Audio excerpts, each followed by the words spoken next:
to? Bakit mo ba ginawa to? Paano to kung mapanood ng mga klase ko? Sobrang nakakahiya to ginawa mo pa. Yan ba anak? Gusto ko lang naman makatulong sa'yo para dumami ang followers mo. Makatulong? Sa palagay mo ba nakatulong? Paano mo pa mabubura yan? Kalat na yan sa social media. Nakakahiya ka pa? Yun lang muna sa ngayon guys. Huwag niyo pong kalimutang i-share ang ating video. At syempre, paki-follow na rin po for more updates. Salamat. Nakagawa rin ng content. Pwede na siguro yun. Sana naman madagdagan na yung mga followers ko. Ilang araw nang lumipas pero wala pa rin nadadagdag.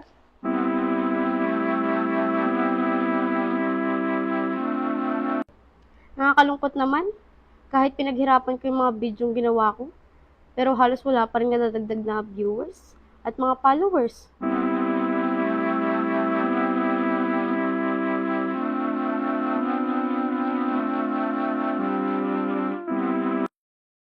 Oh, Princess anak, kumusta? Bakit malungkot ka yata? Ano naman yung nakita mo sa Facebook? Wala lang pa. Nalulungkot lang ako. Ilang araw na kasing nakalipas. Pero ang baba pa rin ng mga views ng videos ko. Tapos di rin nadadagdagan yung mga followers ko. Ganyan lang talaga sa simula anak. Pero huwag kang titigil. Di ba, pangarap mo maging isang sikat na vlogger? Malay mo, hindi pa ito ang tamang pagkakataon para sa'yo. Princess, anak, tandaan mo, lahat ng bagay ay nangyayari sa tamang panahon. Salamat pa. Pero kapag wala pa rin nangyari sa linggong to, titigil na talaga ako. Magpo-focus na lang muna ako ngayon sa pag-aaral ko. Oo nga pala, anak. Pasok ka na sa Lunes. Nakahanda ka na ba? Hay naku pa. Huli ka na sa balita. Last week ko pa po na ready lahat. Kumusta pagko-content mo? Mukhang hindi na nadadagdagan yung followers mo. Oo nga Ate Emerald eh. Parang nawawalan na nga ako ng pag-asa. Tsaka parang gusto kong huminto na lang. Ano ka ba? Bakit ka titigil? Nasimulan mo na yan eh. E di ituloy mo na. Alam mo, Princess, lahat ng content creator nagsisimula sa 0 followers. At saka diba, matagal mo ng pangarap yan, ang mag-iisang content creator. Pwede, i-push mo na. Basta ako, nandito lang ako lagi para sumuporta sa'yo.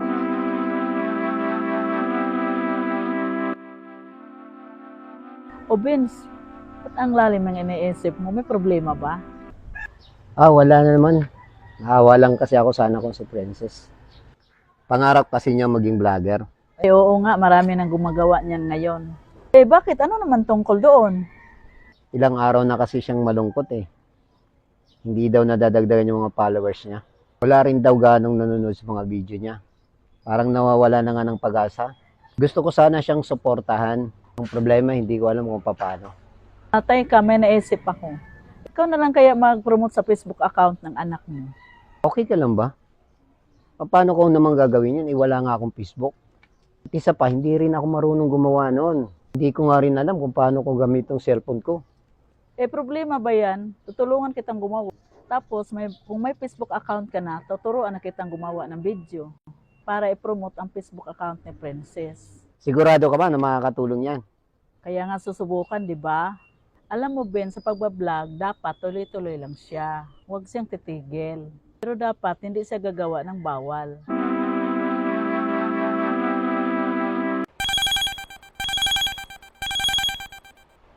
Hello, Princess. Hello Ate Tamara. Kamusta? Buti na patawag ka. Kamusta ka dyan sa probinsya? Ayos lang naman ako dito. Kayo, kamusta dyan? Si Papa, kamusta na? Ayos lang din naman kami dito ate. Sa trabaho si Papa. Teka, Ate Tamara, makakauwi ka ba sa Father's Day? Basta linggo na yon? Ayun nga ang dahilan kung bakit ako napatawag. Gusto ko lang sana sabihin na hindi ako makakauwi sa Father's Day. Ang dami kasing trabaho dito sa farm eh. May mga bago kasi kaming tauhan ni Kuya JB mo na kailangan namin turuan. Ganun ba ate? Sige, sabihin ko na lang kay Papa mamaya pag uwi niya. Mag-ingat kayo dyan ate Kamusta mo na lang po kay Kuya JB and Happy Father's Day din po. O sige na, Princess ha. Pakisabi na lang kay Papa Happy Father's Day. Dapat dala na lang namin yung pambili niya ng regalo. Wow, ate, baka naman meron din ako dyan. Siyempre naman, ikaw po ba mawawalan? O siya, sige na, ibababa ko na tungtong at marami pa akong gagawin. Mag-ingat kayo palagi dyan ha. Sige, Ate Tamara. Ingat kayo dyan. Bye! Mga kaibigan, wala akong balak na magpapansin sa inyo. Gusto ko lang makiusap na sana i-follow nyo ang anak ko sa Facebook account niya. Matagal niya kasing pangarap na maging vlogger, kaya lang mukhang nawawalan na siya ng pag-asa. Hindi na ako naghangad ng anumang regalo para sa darating na Father's Day. Ito na lang sana ang munting hiling ko sa inyo, nakikiusap po ako sa inyo, mga kaibigan. Maraming salamat sa inyong lahat.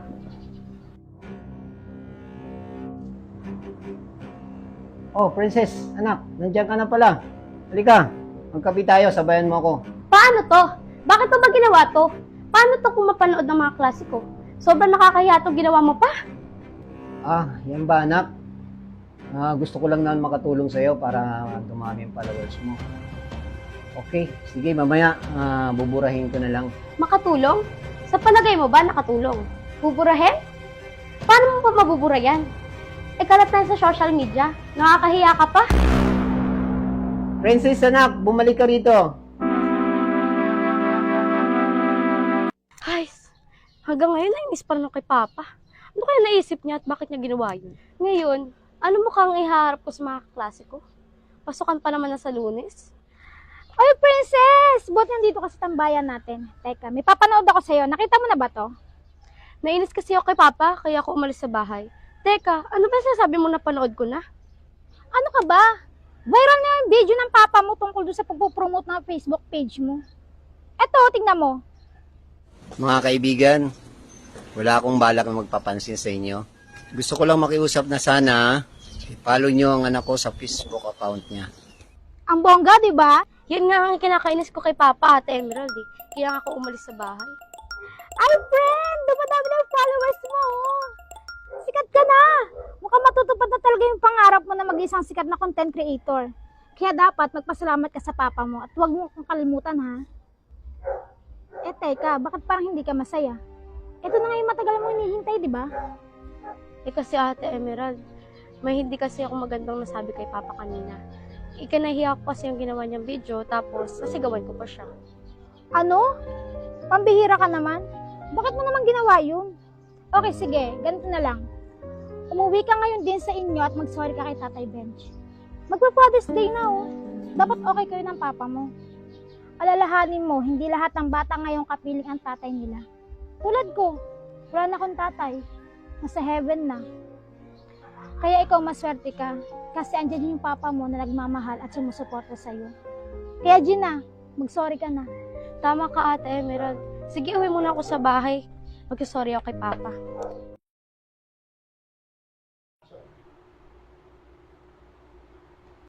Nandiyan ka na pala anak. Sorry nga pala dun sa nagawa ko sa iyo kanina. Gusto ko na sanang burahin ng video. Kaya lang, alam mo naman tatay mo, walang alam din sa cellphone. Yung kaibigan ko lang kasi yung gumawa ng Facebook na yun, nagpatulong lang ako sa kanya. Bakit mo naman buburahin pa? Kung tutuusin, ako nga po dapat ang mag-sorry sa inyo eh. Kasi, sa masamang inasal ko. Ano ka ba anak? Wala yon. Gusto lang naman kitang suportahan sa matagal mo nang pinapangarap. Yun lang kasi ang kaya kong gawin para hindi ka mawalan ng pag-asa. Pa, sorry ha. Dahil naging makitid ang utak at pangunawa ko. Hindi ko agad nakita ang halaga ng ginawa mo. Yung ginawa mo na akala ko makakasira sa akin. Yun pa pala ang naging daan para maunawaan ko sa gawain na simulan ko. Sorry pa dahil napilitan ka pang gawin yun para lang sa pangsariling kagustuhan ko. Alam mo, Princess, anak, sobrang proud ako sa iyo. At palagi mong itatatak sa isip mo, anak, na hindi sagot ang kawalan ng pag-asa sa pag-abot ng mga pangarap mo na matagal mo nang gustong makamit. Oo nga pala pa, buti naalala ko. Tumawag nga pala sa akin si Ate Tamara kahapon habang nasa trabaho ka. Sabi niya na hindi raw siya makakauwi dito sa Father's Day dahil madami daw silang gagawin doon sa farm nila Kuya JB. Magpapadala na lang daw siya ng pambili ng regalo mo. At pinapasabi niya rin po na Happy Father's Day din daw po. Sabihin mo sa kanya na huwag niya akong alalahanin. Naunawaan ko ang sitwasyon niya. Ganun talaga kapag pamilyado ka na, nakapokus ka na dun sa mga anak mo at saka sa asawa. Oo nga pala anak, munti ko nang makalimutan. Kanina pa tunog na tunog itong cellphone ko. Tingnan mo nga anak. Di ko naman alam kung ano to. Hello sa'yo, Tatay Ben. Magandang araw. Sana ay napapanood mo ang video na to ngayon. First of all, gusto ko magpakilala. Ako nga pala si Jed Musica.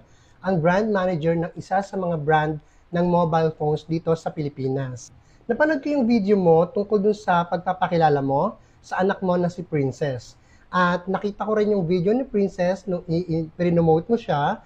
Binisita ko yung Facebook account niya at base sa aming assessment na pag-alaman namin at napanood namin na may potential yung anak ninyo para mag-promote ng mga product at brand ng mga cellphones na manggagaling sa company namin. At dahil po doon, ay binibigyan namin ng opportunity yung anak ninyo para makapag-endorse ng produkto namin. At dahil po napansin namin na wala pa sa hustong gulang si Princess, maaari naman po na kayo na lang muna ang pumirma ng kontrata dito sa amin para sa endorsement product na in-offer namin sa inyo.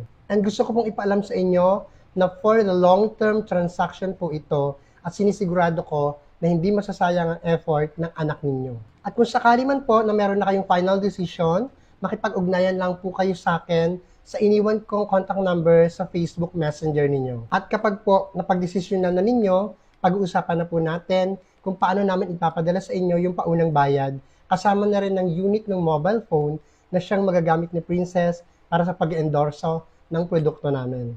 So, ayun lang po, Tatay Benj. Maraming salamat po dahil may mga kagaya ninyo na isang ama na gagawin ng lahat para sa pangarap at sa munting pangarap ng anak nila. Pa, ito na yun! Brand offer yan! Mula sa isang kumpanya ng mga cellphone. Nag-viral kasi yung video mo. Kaya nakita rin nila yung video ko na pinromote mo. At yan na nga, na-invite tayo mag-endorse ng mga produkto nila. Ganun ba, anak? Ano sa palagay mo? Tatanggapin ba natin to? Pa, malaki ang kikitain natin dyan. At matatanggap lang natin yan kung papayag kang pumirma ng kontrata.